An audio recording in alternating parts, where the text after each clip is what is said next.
Hey, what's going on, guys?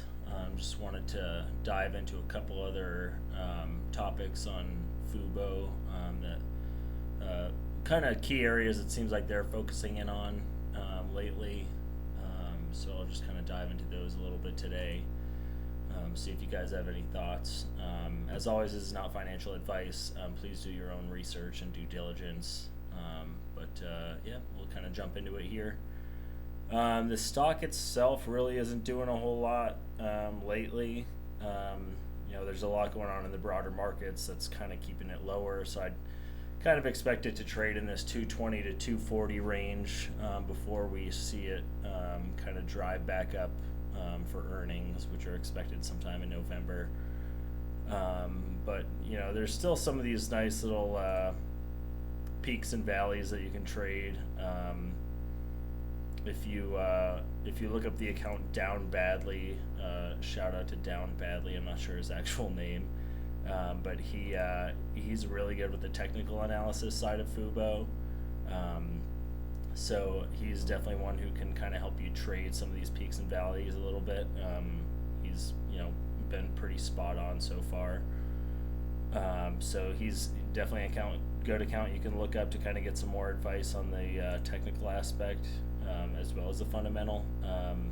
But yeah, like I said, there's not a whole lot going on. It's kind of just been sticking in this area here, but there is a general uptrend that we're kind of looking at here, and the earnings are expected to post pretty well in November, so we'll be kind of tracking that. This is one, it tends to, the weeks leading up to earnings, it tends to kind of ramp up, and then earnings post, and it doesn't matter if it's great news or terrible news, it pretty much crashes right after.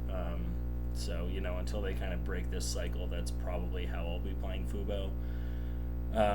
But digging into it real quick, this is kind of news from last month. If you didn't catch it, FUBO is partnering with Next Gen Video.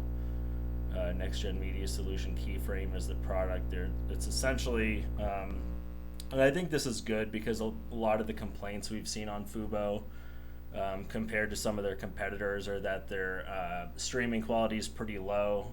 So you can tell they're actually responding. They're trying to, if they're pitching themselves as a premium product, which they are, they're kind of priced in that range. It's nice they're partnering with Keyframe.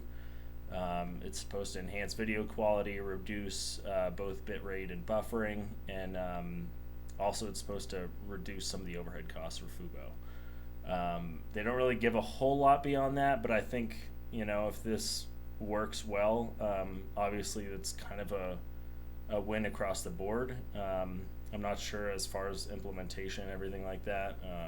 Maybe we'll hear a little bit more on when this is supposed to take place, but it's nice at least to see that they're trying to respond to what their customers are saying and improve this area.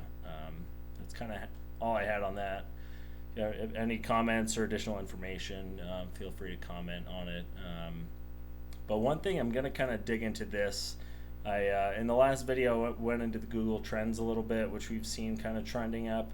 One thing I thought was interesting, though, because they've been working on some new sports team partnerships and things like that. The Red Sox were the first one, which is honestly cool because I'm from Boston. But the Red Sox were their first real partnership, which came out around sometime May this year. And I thought it was interesting because looking at their interest by sub-region, New England is the top, Maine, Vermont, New Hampshire.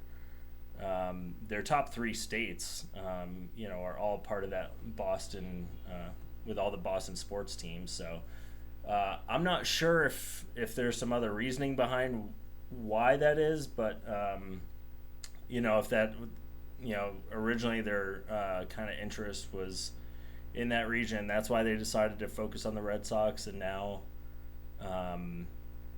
the Boston Bruins, or if this is due to some of those the focus on the Red Sox. So I think that's pretty interesting. But it's cool to see them kind of respond to to some of these partnerships that they're making. Obviously, Boston's a big sports city. I think they have some other. I think it was the Seattle Mariners, maybe. So it's nice to see, them kind of continue to get some more interest based on the markets they're focusing in on. So I don't know. Just thought it was interesting. If you have any other thoughts on that, feel free to comment. But kind of spinning off what we were just talking about, I'm not sure. I think it's definitely somewhat of a marketing ploy, but we'll see how much this really helps a lot of these official sports partnerships, streaming partnerships they just announced Pac-12 today. They announced Nashville Predators last week. They announced the Boston Bruins last week.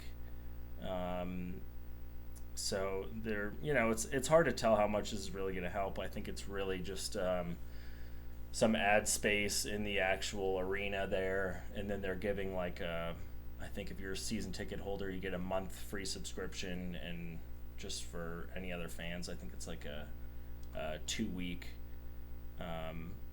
free trial. So I don't know. I think it'll be interesting to see how much this really helps. It shows they're trying to take a different angle to acquire new customers. WNBA Chicago Sky, Seattle Mariners, and then I think Boston Red Sox. That was back in May. So it'll be kind of interesting to see how this pays off. I think the one big thing that we're looking for in the Q3 earnings next month is really how they're going to deliver on subscribers. They need to continue to show that they're adding subscribers each quarter. Obviously, they're going to see some churn quarter to quarter, but this one should be pretty big, just with all the drama with Spectrum and Disney. It could have put a couple 100,000 new subscribers towards FUBO. So that'll be interesting to see. So I think subscribers we're going to track real closely this next earnings, and then the other big one, because their main revenue sources are subscriber revenue and their ad revenue. Subscribers, they've had a couple price increases already over the last 2 years. There's only so much they can really do to increase prices.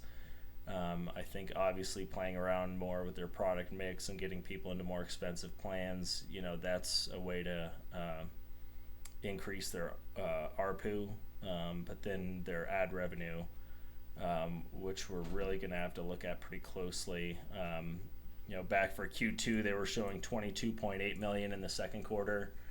They kind of hinted that their ad revenue's ramping up, but they're really going to have to continue to show improvement on that, because it's been pretty flat. They were showing a 5% increase. It's been a pretty challenged advertising market, so it's good they're showing some increase, but they need to really up this. With political ad spend ramping up over the next year, I think that should help them. But this one will be interesting to see how much they can really ramp this up in Q3. So that's really what we're going to be watching, is the subscribers and ad revenue. All right, thanks for watching. Just wanted to kind of jump through a couple of those topics. If there's anything additional you guys want to cover, I'll be posting a couple of these on FUBO. I like the company. I think they're positioned well long term. If you like, subscribe. It really helps out the channel. So please do that if you got anything out of this. All right, thank you.